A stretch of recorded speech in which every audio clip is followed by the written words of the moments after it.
You're listening to Leadership Recalibrated, where we dismantle outdated leadership playbooks and explore the new way to lead. I'm Lori Lalonde, founder of Her Executive Ascent, and I created this podcast because I was tired of hearing the same recycled advice about what it takes to be a good leader. You know the scripts: be more confident, lean in, develop executive presence. But what if those scripts were written for a leadership model that no longer works? What if the future of leadership looks less like commanding authority and more like strategic influence, emotional intelligence, and authentic power? Each week, we take on the questions most leadership programs avoid, the power dynamics nobody teaches, and the decisions that actually shape your career. This is where you stop following the old rules and start designing the leadership career that fits who you are now and where you're going next. Let's recalibrate.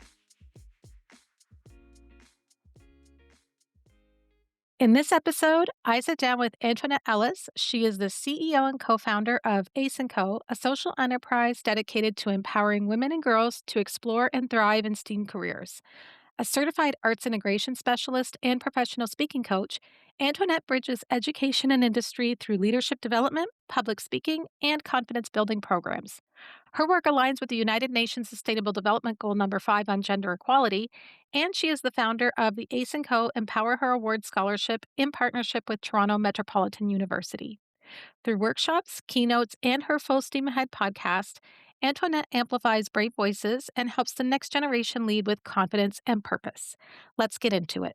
Welcome to the podcast, Antoinette. It's wonderful to see you. Thank you so much. I'm excited to be a part of this. Thank you.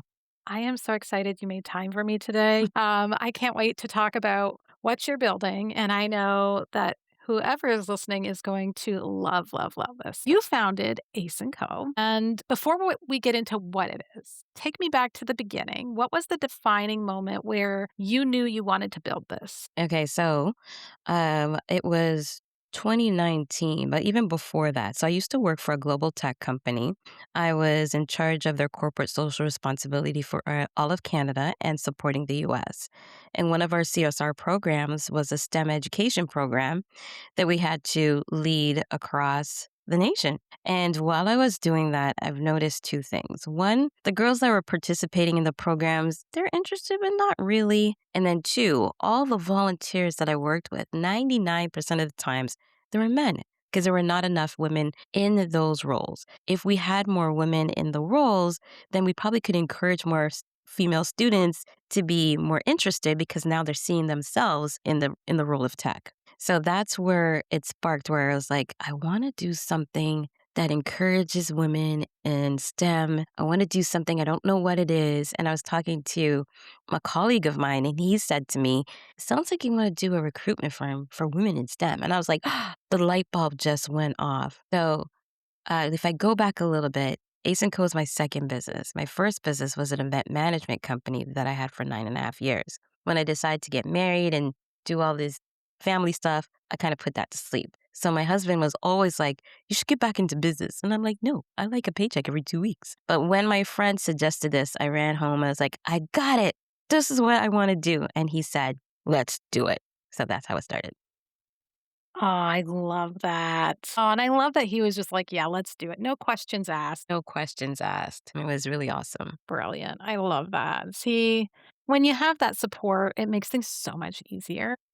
It does. And it makes taking the risk a little bit easier, right? So we didn't just decide to quit my job and run this full time. I actually went through the steps and met with my HR and tell them this is what I'm thinking about doing, making sure there is no conflict of interest and getting that kind of permission. So it was a whole process. Ace & Co. was running part-time from 2019 to 2023. Then we went full-time. Yeah, a significant amount of time to run part-time. What was it like juggling both? You know what? I decided to take that time to build the framework. So as I mentioned, I had a first business. In my first business, I operated out of desperation. This time I wanted to make sure I operated out of inspiration. It was desperation because I was doing it full time and I felt like I had to take every single project that came my way. I just had to do it. Working part-time allowed me to take the time to breathe and try to build, like, what do I want this to look like? So, met with lawyers to go over contracts, met with a business team to actually write the business plan. And because I was working full time, I was able to do that part time and take the funds I was making to help build that framework. Oh, love. So you there was a lot of planning. A Amazing. lot of planning and a lot of shifting too. But as we go into the questions, you'll see how we shifted. I definitely want you to share with the listeners today, what is Ace& and Co? Walk us through what does that look like in practice, and Hmm. how is it different from other recruiting agencies? Okay. So this is where the major shift happened. So quickly, I remember one evening, my business associates that were helping me with the business plan said, "Hey, we have an opportunity where you could pitch your company virtually, but it's happening in like 3 days." I'm like, "What? I don't even have everything put together." And I was like, "Should we do this?" And this was during COVID. Oh, my husband's like, "You know what? Just do it. You'll be fine. We're just gonna figure it out." I'm so glad that I did. So I did that, not knowing that in the audience, somebody was listening. It was virtual. I got a message on LinkedIn said, "Hey, I saw what you're doing. I would love to help you." And that person is Ross Kadase. He became my business mentor. So that was almost 6 years ago. And he had a recruitment firms, all of that. But I quickly realized when I started looking into how a recruitment firm runs, I'm like, this is not what I expected. Going through all the resumes and, trying to fit them in a particular role, I quickly realized I wanted to help prepare them for the role, help encourage them get into the role before they even get to that job position part, right? So this is where the recruitment firm turned into a recruitment advisory. So now instead of us placing people in jobs, we're actually advising corporations of what the younger generation is looking for before they get into the workspace. But now we're encouraging the younger generations to consider STEM and STEAM. So this is what is the difference between the advisory opposed to just a recruitment placement.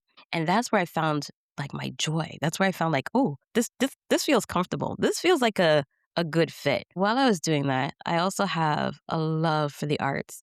Going back a little bit more, I graduated out of high school and I decided I wanted to be an engineer, audio engineer, so like a record producer. And so I decided to pursue that and graduated as an audio production and audio engineer. And I also wanted to understand what the arts is. So now we're back to building Ace and Co. I said, well, I want to talk more about STEAM because we hear that all over the place. STEM, STEAM, STEM, STEAM. I was like, I want to understand what really is the A in STEAM. And so I was Googling to see if there was any kind of education that I could come across. I came across the Institute of Arts Integration and STEAM Institute. So I was like, okay, this seems interesting. I signed up to become certified, and that's when I understood what the arts really is and how it makes it STEAM. So a lot of people think like, yeah, if you do a program, you do coding and you have a robot, if you paint it, now it's STEAM. No, it's not. Learning that STEAM education is integrating the dance, the theater, the audio, the visual arts, the digital arts, and lining up with science, tech, engineering, and math. And I was like, okay, now I could actually talk about what this is and how it looks like in education. And then let's talk about how this moves into careers. So now that all of a sudden, the Ace and Co is now building a foundation of inspiration. We're not just talking about STEM, but we're also talking about the arts making it STEAM. And our very first interview was with Dr. Merritt Moore. My daughter and I were the host, and she was, I think, 7 or 8 at the time. I think even younger, maybe 6. But we met with Dr. Merritt Moore, who was a professional ballerina and a quantum physicist, and she does both. So now remember, this is COVID. She couldn't have human interaction to practice dance, so she coded a robot to dance with her. What? Yes. Now she's traveling the world and telling everybody her famous story. But now it's like, okay, now I can speak to the generation about like, you don't have to give up one passion for the other. And it's no longer about, oh, I only use my left brain or only use my right brain. You could use both brains and you can create a life for yourself. So now the advisory firm is talking about your arts passion and how that looks. And when you add the arts in and what does the different career possibilities are. And so that's how we started doing the shift. So now we're doing workshops, we're doing keynotes, and we're also doing coaching. So the coaching piece now is when we started working with a lot of students in higher education, I kept getting requests for avoiding burnout, wanting to speak in confidence, leadership skills. And so we started building out workshops that are geared to what the women are looking for and what they want. Oh, yes. And ACE is my name. So Antoinette C. Ellis and Company, because I cannot do this work alone. I love that. And it's so true. Like in the past, we've thought about coding and software dev as just, people who are heads down working alone. And it was never like that. It was always very collaborative, but this perception of just being very logical, being very like, process oriented in one way, Hmm. and adding in that arts piece just adds a whole new dynamic. It makes it more layered and interesting because the Hmm. applications are endless. It is. And it's in everything that we see. We're visuals people, right? So Yeah. it's everything that you see. And when I'm doing my workshops with younger kids, I'm telling them stuff like, look at the light in your room. Somebody designed how that's going to look, how the light's going to shine throughout the room, or even the chair that you're sitting on. All of that is arts. Like all of that, you know what I mean? And you're using it with science and technology and the engineering piece. That's what makes it STEAM.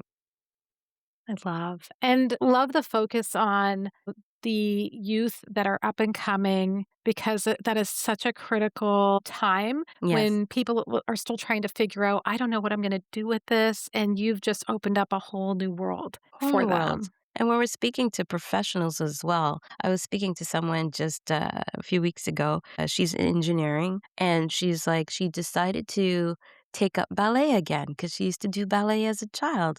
And she found a way that during the pandemic, they were doing ballet classes online. So here she is doing her ballet and still being an engineer and being able to have like a fuller life. We just I was just coaching another young professional. I think she was in engineering as well. I could be wrong, but she's in the STEM field and her passion is singing. So on the weekends or whatever out, she's singing in cafes and you know what I mean? It's also like making your life full. It doesn't have to be just this one thing. And that's what I realized when I was working at the tech company. I felt like I reached a plateau. I felt like I couldn't get any higher than what I was. But the minute that the idea of Ace& and Co was born and I had something else to build and work towards, my life started to become more full. Well, that's beautiful. Thank I you. love that so much. And so, have you pivoted then from recruitment to more workshops, speaking, coaching, and Yes. less recruiting, or is there no Yes. recruiting? It's recruiting advising. So Okay. to me, there's a difference. So I'm advising, I'm working with these women. Either they are already in their profession and they're wanting to grow more. I'm talking to organizations that want retention. So if it's maybe providing these workshops to their employees on how to lead or how to speak with confidence, that helps build with retention. Right. I'm also helping when they're looking for new talent to hire. So we're advising what is the new talent going to need in order to feel that they're in a safe space or how they can integrate into an already existing culture that they're not familiar with. Right. And we do this through speaking in confidence. We do this through vulnerability. We do this through leadership development. So it's becoming so much more than, trying to place someone in the role. They get in the role and under 3 months, they're like, oh, this is not for me. I got to go. Or one of the stats was so scary, and I can't remember the exact stats, but it was women who pursued engineering in the first 5 years, something like 40% of them decide to leave that career. Well, why is that? So when I'm speaking to different women on their career paths, some of them are like, I felt like I couldn't have a family and still work, or I felt like I couldn't be a leader and still wanting to do the other things that I want to do in my life. Or they felt like they didn't have a voice in their space, whether it was in class or at their job because they were working in a male dominated space. So they felt like they had to shrink back. So what we're trying to do now is advise on how we could beat the imposter syndrome, how we could overcome the things that we tell ourselves, how we could overcome what other people decide what they want to tell us. Yeah, and I've seen that firsthand. I mean, I was in the tech industry, software development for decades. Mhm. And early in my career, I was usually the one woman in the room or one of two. But then over time, there were companies where there were more women, Mhm. but definitely seen a number of them just pack it in and say, "This isn't for me. This is not how I want to live," or it's causing me so much anxiety. And yeah, and them having to shrink themselves down. Mhm. I'm Lebanese, so that was something I didn't know how to do. I wasn't gonna I didn't want to do it. I wasn't gonna shrink myself or, lower my voice or placate somebody. That's not how I was raised. Mhm. Mhm. So I brought the fire and the fight with me, and that's really why I survived in tech, was matching the energy that was directed at me right back. Mhm. Definitely made a lot of friends, but also enemies too in the same way because the more somebody wanted me out, the more I dug in, but that's So not the norm. that is not the norm. So imagine even someone that had the same upbringing as you, but their situation is like, if I push, I'm going to be out and I can't afford to be out. So now they feel like they're forced to be silent and that's not who they are. That's not who they are. But the perception is like, oh, she's an angry woman or she's hard to deal with. We got to start working on how do we create safe spaces so that women like you can still have their voice and still have everything else what everybody else is wanting, right? Yeah, absolutely. People just want to build a fulfilling career, have some impact, but also be able to pay their bills. Yes. And it's much, much harder for women in these male dominated spaces, but also that intersectionality piece. I talked about this on the last episode with Amy Pons. She's a great life coach. And we were talking about in the latest news being reported where women are being forced out essentially. Like they're leaving corporate, Yeah. but they're Yeah. being forced out. They're being put in a position where the situation's untenable or they're laid off first. They're usually the first to go Mhm.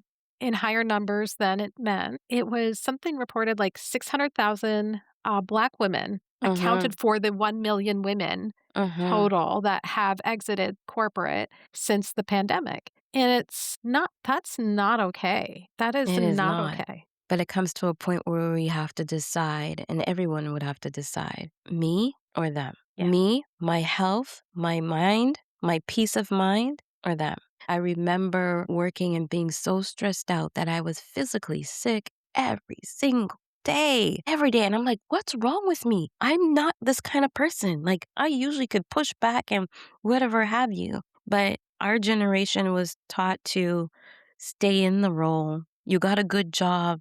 You could pay your bills. Don't rock the boat, right? But Yeah. we're coming to a point where, like, no, I don't want to do this anymore. So, what we need to do is more than just band together and start creating our own opportunities, is recognize it's humanity first. Because there are men who are ready and willing to help change that narrative. There's a lot of men in my life, including my business coach, who is very like my cheerleaders. Like, you can do this. Yes, I'm going to help you with those resources. I'm going to help you. This is what I usually say or what I usually do. You know what I mean? If we come from a lens of humanity first, you know how amazing that will be? Yeah. That's all we ever wanted, really. Yeah. And I think even coming out of school, that's what I expected. Mhm. I thought, okay, everyone is going to be like Nope. adult in the room. There's not going to be the nonsense. And it just felt, even, I guess, in some scenarios, like I was in a daycare. And I hate saying Mhm. that, but that's what it It's the felt truth. Yeah. like. Yeah. With Yeah. grown adults who have years of experience. And it's Yes. usually people that make the workplace hard. Yeah. And you're right. The toll on your health and well-being, same. Only recently, like I would say in the last 5 years or 4 years, realized I had been running my whole career in fight or flight mode, Yes. and it was making me sick all the time. Someone once told me that stress, if you don't have an outlet, it comes out physically. So where does it travel? In your body. It'll travel to your neck. You start feeling tension, starts traveling your chest. you start feeling pain, chest pain, right? So if we don't find ways to release that stress, it'll affect us physically where we can't do the work, where we have to take the time off. And I remember that same awful job that I cried at every day. I have not cried since I've been gone. Oh, thank My goodness for work does that. not make me cry. I Yeah. love what I'm doing right now. I love it. And it Or was it's so tears of hard. joy, Yes, and it right? was so hard because I was like, "I'm not that person, I don't cry. I'm super Yeah. strong, I could do." Because the expectation is always put on, and especially for Black women, to be strong. You can carry that burden. You can No, no, I can't. Yeah.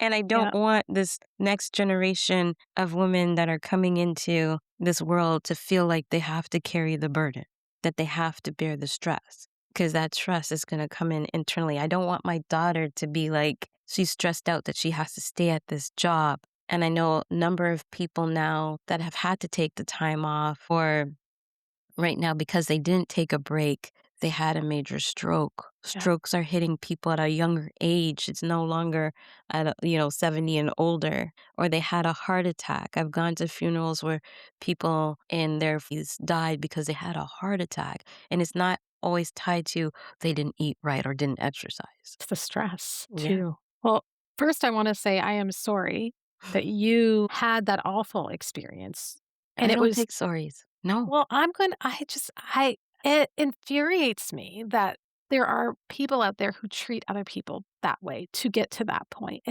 It's not okay. I've had my fair share of workplace bullies that I've dealt with. I bullied them back because I don't take it, but it still affected me. There were times I cried in the office, and I was even more angry that Mhm. they affected me that Yeah, way. I was yes. crying and then angry that I was crying. Yes, because 'cause I'm like, "This is not me. Yeah, Why did I let this person?" And my husband yeah, would tell me all the time, "Why do you let these people get to you so emotionally? They're not worth it." yeah, So, you know what? Let's work on changing the generations, but it's not just about making women more resilient. It's also working with men to making sure that they're helping with a safe space. And there's a lot of men that want to do that as well. And this is why I say humanity first. If you treat humans with the respect that they need and the love and the kindness, like we can change these workspaces that'll make them more inviting for other women to pursue and not feel like how you felt like you're the only woman in this space right now or you're the only voice, but you were strong enough to always fight back. yeah.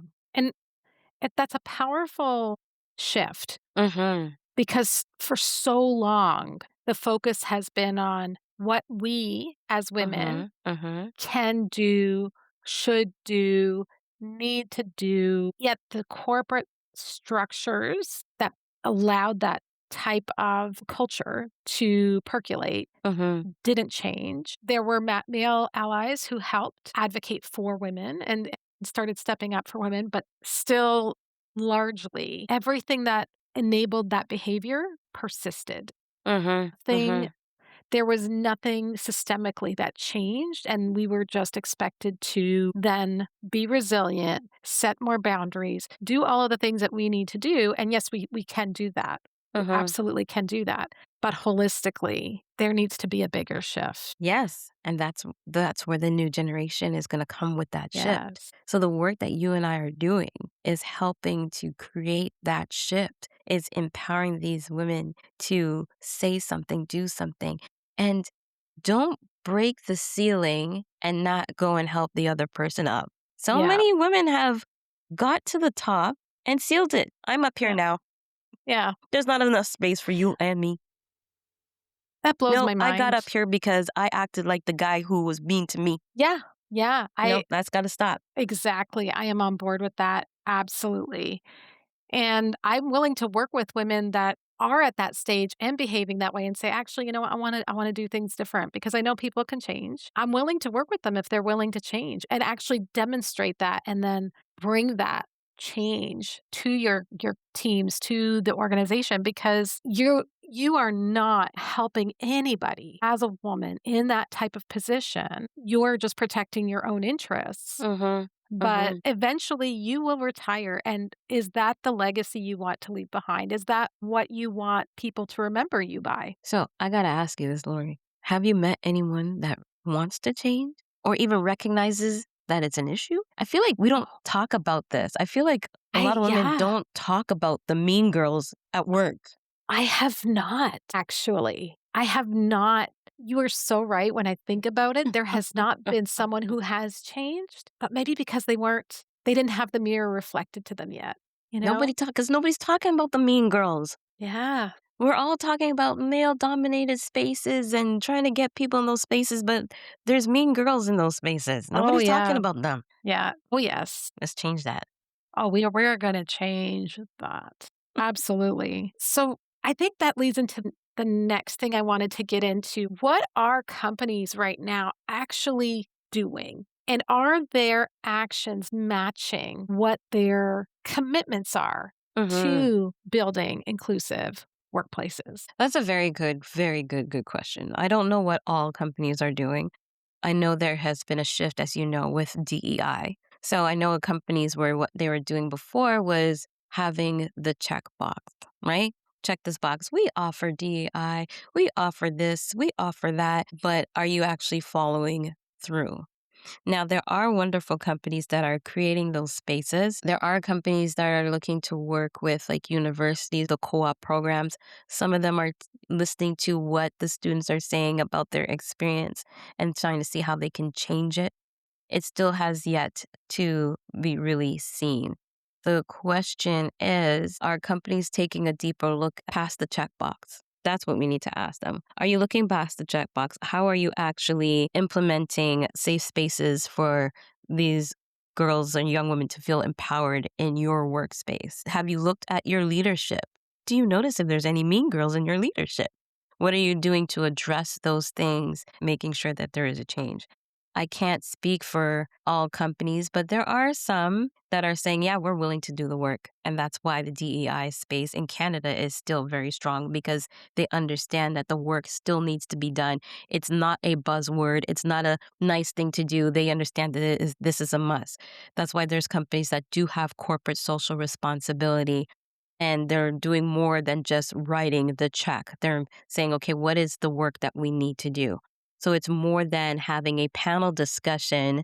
I do love panel discussions, by the way. I love them. Yeah. But it's more than having a panel discussion and everybody go on your own way. It's like, okay, what did you learn from the panel? And how are we going to implement that?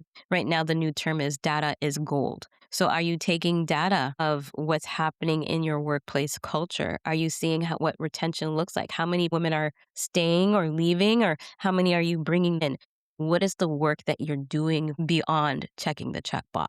That's what we need to ask. That's what I would like to see more of. Yes. I'm with you on that. I am with you 1,000% on that because it absolutely burns me to the core Mhm. when I see companies that I know posting their mission to building diverse teams and an inclusive work culture.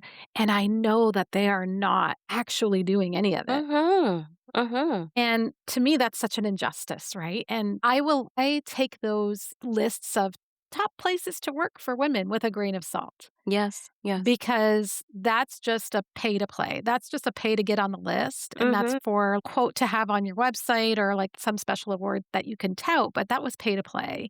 That's not real. What's real is talk to women that have been in the company, not just currently, but have left Mhm. because they'll be more honest about Mhm. what is the culture really like for women. And in large organizations, it can be different team to team. That's the scary part because Yes. companies get so big Yes. that They don't there can even be know what's happening in their space. exactly, Mhm. exactly. I will tell you, like, there was this one place I worked where I wanted for International Women's Day, I thought, there's so many amazing, brilliant women just in our organization alone, just in this one small, like, part of the bigger organization. And I would love for us to just do a Women's Day lunch, celebrate International Women's Day together and what we've accomplished in our careers, how far we've come. Mhm. And I remember the person I reported to said, and it was a man, and he said, Well, that's not very inclusive. If you're gonna do anything, you need to invite everyone. And I said, "Well, first of Mhm. all, that's not realistic. And second Mhm. of all, the whole point is for women to have a space where we can just come together and celebrate Yeah. unapologetically and just say, "You know what? Yeah, we did this. Look at us. Look Mhm. at this amazing Mhm. group of women we get to work with day in and day out, and we don't take time to appreciate our wins, their wins. Let's Mhm. just appreciate each other." And, so there was some back and forth, and needless to say, the lunch happened regardless. So we Mhm. did it, and it was fun, and it was just for the women because I understand building inclusive spaces means for all, but also for people who have been sidelined Yep. or silence. There are moments, it's not every Mhm. day, but there are Mhm. moments where they should have that space to be able to come together and celebrate how far they've come, how far the whole movement has come. Mhm. And I'm glad we did that then because here we are. And for I don't know how many decades we were fighting for inclusivity, equity in the workplace, and to be seen and to be heard and to be valued. Mhm. To have that decades worth of work rolled back in less than a year at so many companies, absolutely disappointing. So do you know why it rolled back? Because it was a checkbox. Exactly. So when companies are just doing the checkbox, do you know what happens? Everyone starts thinking that the person that was hired was a DEI hire. Yes. Yeah. And you know what's sad? In October, we conducted a survey for young women, 13 and up, and we asked them what are their barriers that they faced when they're trying to pursue a career or education in STEM and STEAM. And one of the questions we asked is, what are the one things that you hear all the time that you can't believe that you heard? And one person said, one thing that they don't want to hear is that they were a DEI hire. So this also makes them reluctant to apply and go for those roles because they don't want the people at the workplace to look at that person as a DEI hire. Instead of that person has the skill sets, they have the knowledge, they have everything that they need while they were there. So they don't want to have that stigma. If that stigma exists, it's because the workplace is all about the checkbox and not doing the work. Otherwise, you Exactly. wouldn't have to worry about being labeled a DEI hire. 100%. And the worst part is there's no such thing as a Hmm. DEI hire. There is no such thing. All that it means is that you can't just give preferential treatment to one group and only interview one group and only hire one group. Mhm. But the reality of the whole DEI initiative is just to at least have a diverse pool of talent at Mhm. interviewing, to have That's a what it's supposed fair to be, right? shot. That's all it Mhm. is.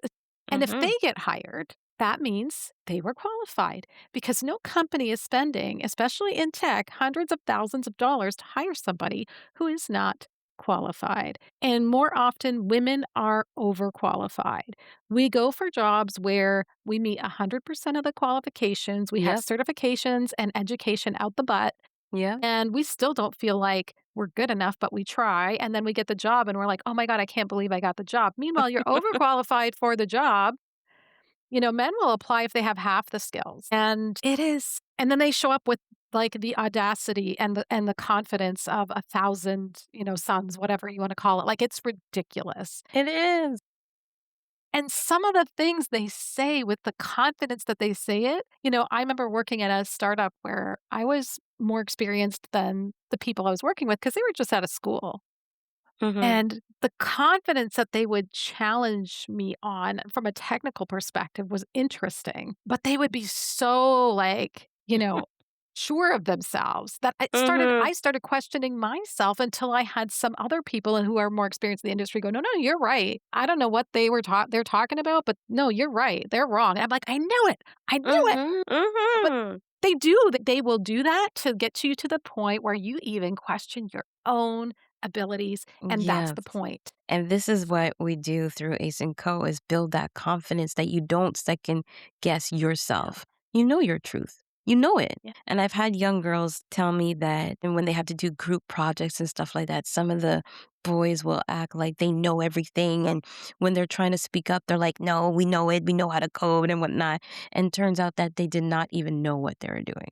So at the end, they had to go to the young lady to be like, "Oh, you were saying something all this whole time? I didn't realize you could do this. Go ahead." fix my mess, Oh, right? but she does it, and then what happens? They take credit. One of my proud moments is at the tech company, we were running a STEM competition, and a group of girls actually won the competition. And they said they were very surprised that they won because the boys were saying that there's no way a group of girls is gonna win.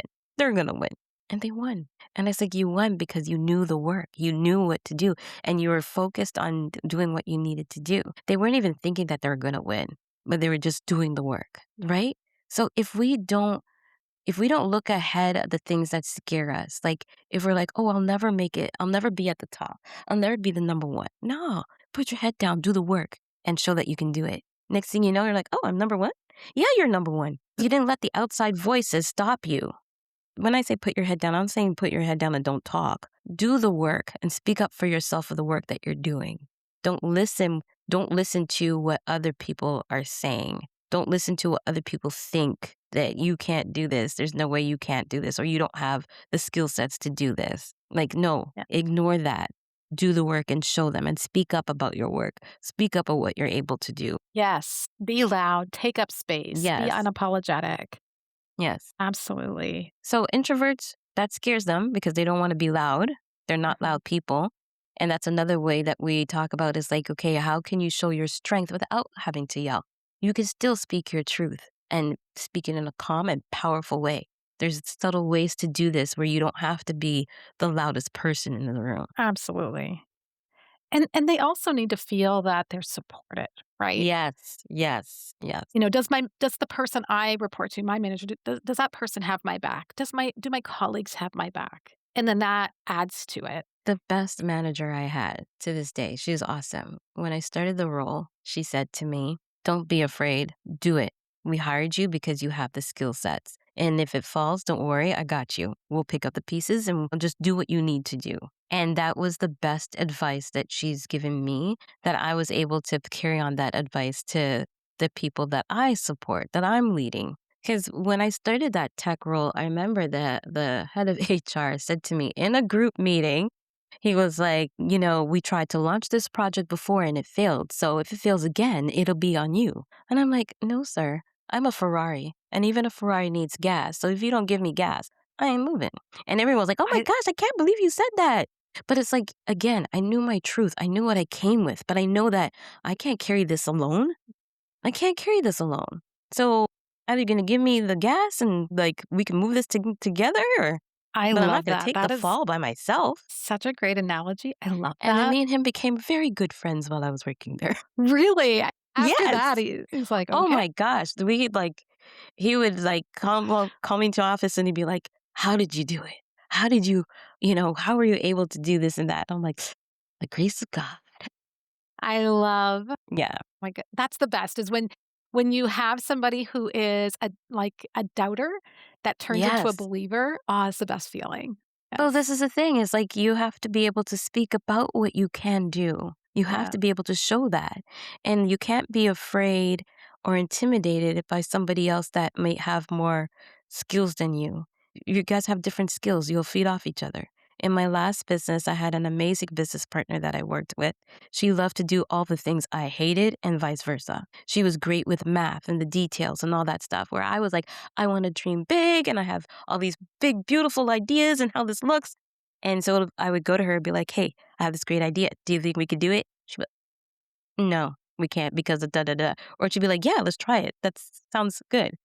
This is the thing, the same thing when you're in working spaces, when you're collaborating with people, you have a skill set that you're strong in, and that other person might be just a little bit not as strong in, but you guys can work together and bring your both of your strengths together. Doesn't matter if it's woman and woman or man and woman or whatever you want to gender, it does not matter. That's why I say humanity first. It's Yep. like, how do you bring your best to the table and work together? I remember I was interviewing somebody for my role when I was going on mat leave, and a colleague of mine, and she meant well. She's like, when you hire someone, make sure they're not as good as you are.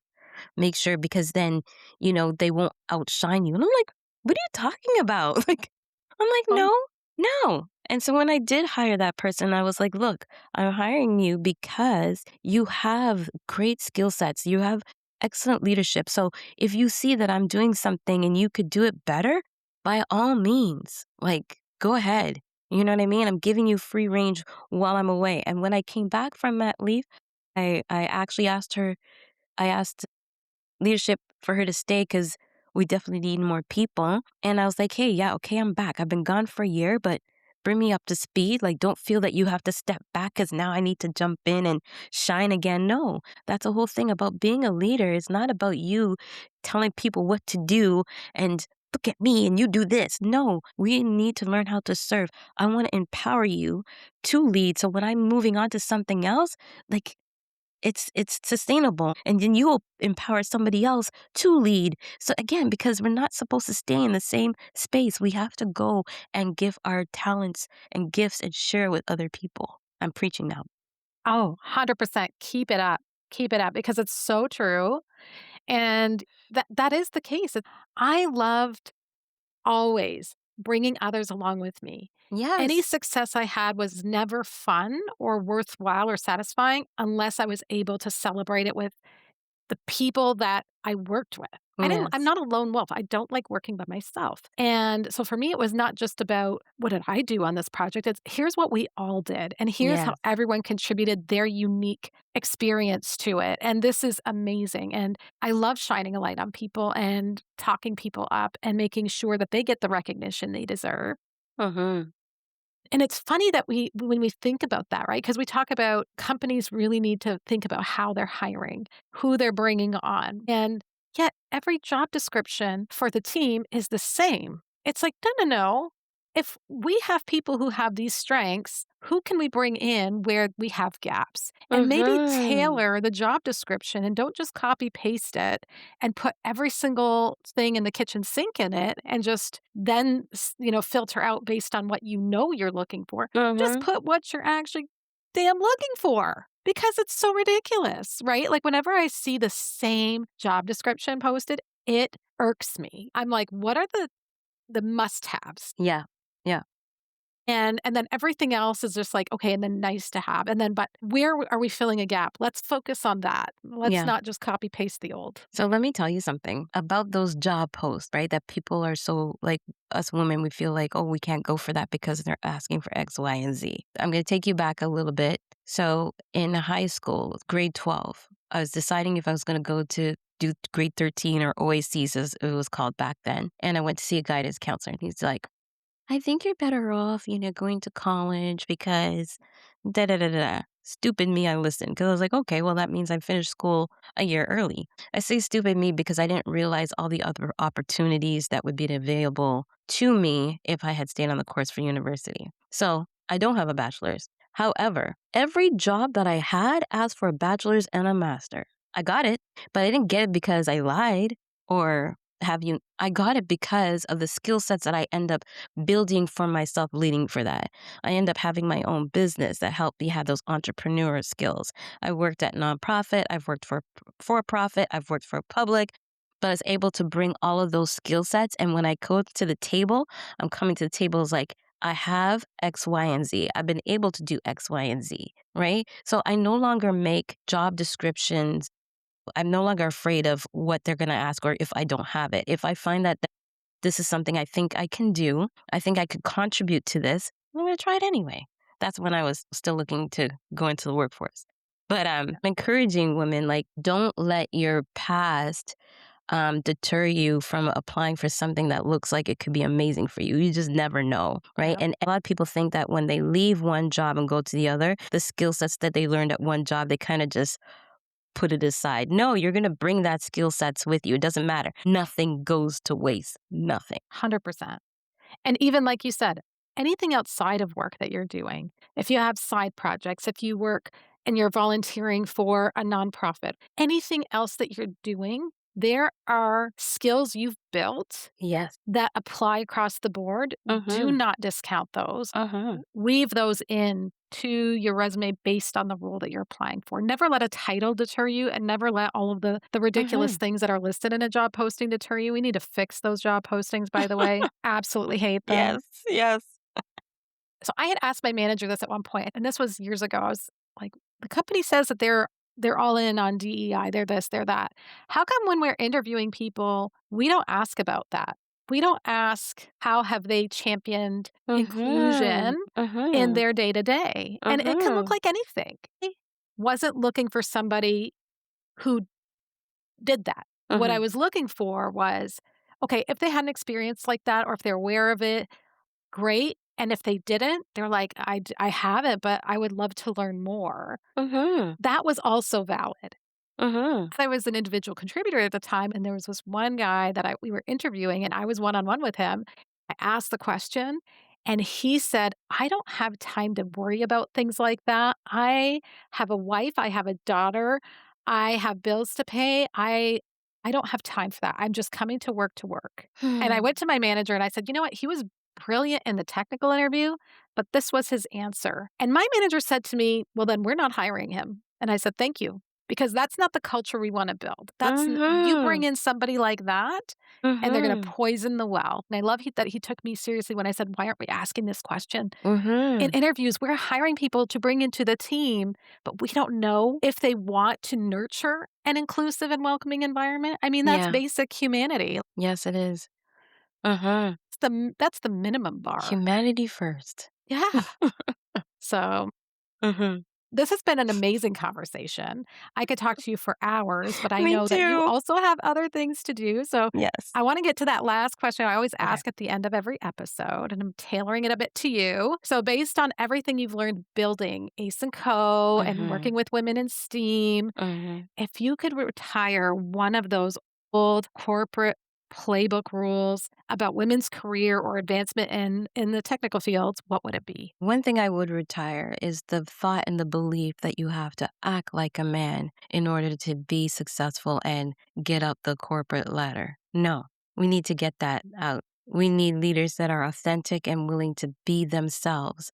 And what makes them unique, that is what's going to make you go up the corporate ladder and bring other people with you. Yes. That's what I want to retire. Say it again for the people in the back. I am telling you, yes, 1,000 times yes. Mhm.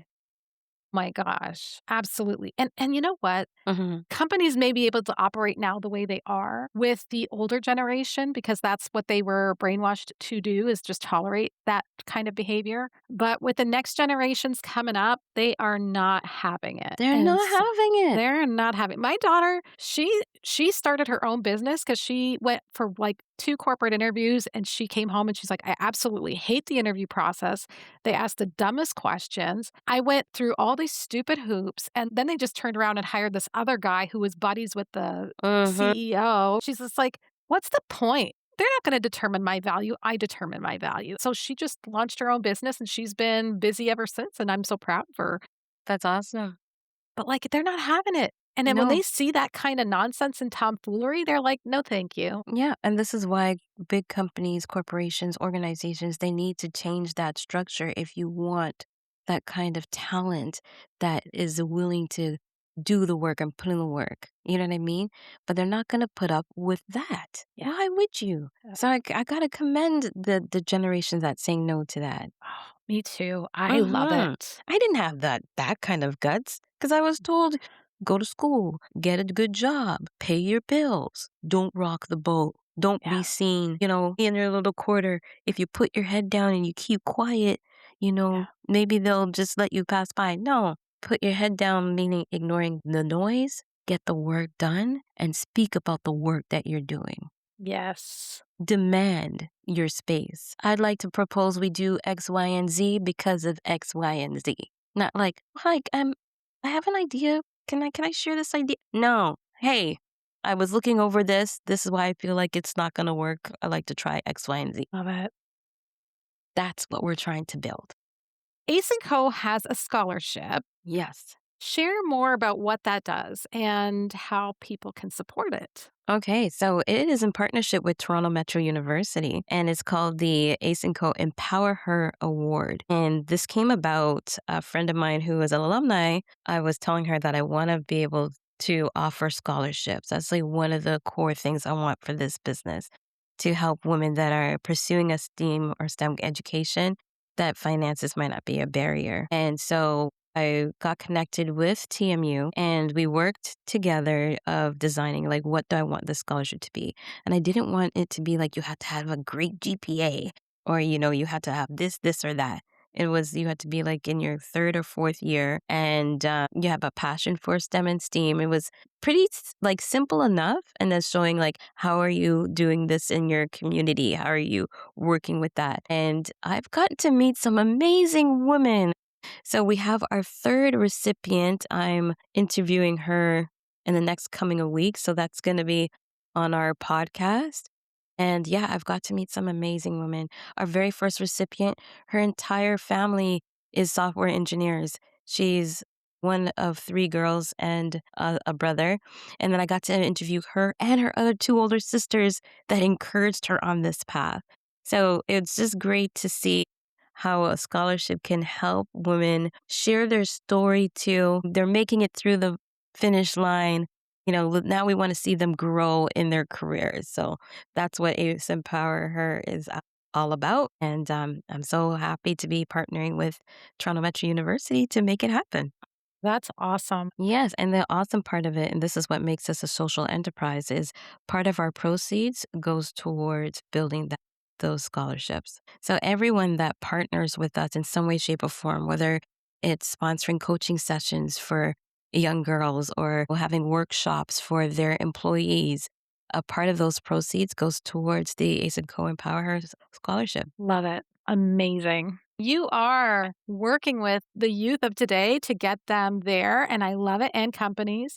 Mhm. And we need more of that, and companies need to work with you more. So, Thank that you. being said, where can they find you and how can they work with you? Okay, so you can find me on LinkedIn under Antoinette Ellis, also Ace& Co. Ltd. We're on all social media that you can think of as Ace& Co. Ltd. and www.aceandco.ca is our website and info at Ace& Co. Love. And I'm going to include all of those in the show notes so that Thank anyone you. that wants to connect with you and hire you, which I encourage thank you everyone to do because we need this so badly, Yes, they'll know where to reach you. And so thank you so much for making time to have this chat with me today. I no appreciate you so problem. much. So you just remember, we're going to have to do this again for our podcast, Ace& Co. Full Steam Ahead. Definitely want to do it again with you. I will be there. I cannot wait. Thank you for having me. The leadership advice that got many women this far will not necessarily get them where they want to go next. This phase of your career is not about working harder. It's about working strategically by deciding which rules still apply and which ones you are finally ready to outgrow. If this conversation resonated, stay with us, subscribe to the podcast, and join me here every Sunday for new episodes. And if it gave you language for something you've been carrying quietly, share it with another woman in your network who needs to hear it too. Until next time, lead with intention, question everything, and change the rules for the better. I'm Lori Lalonde, and this is Leadership Recalibrated.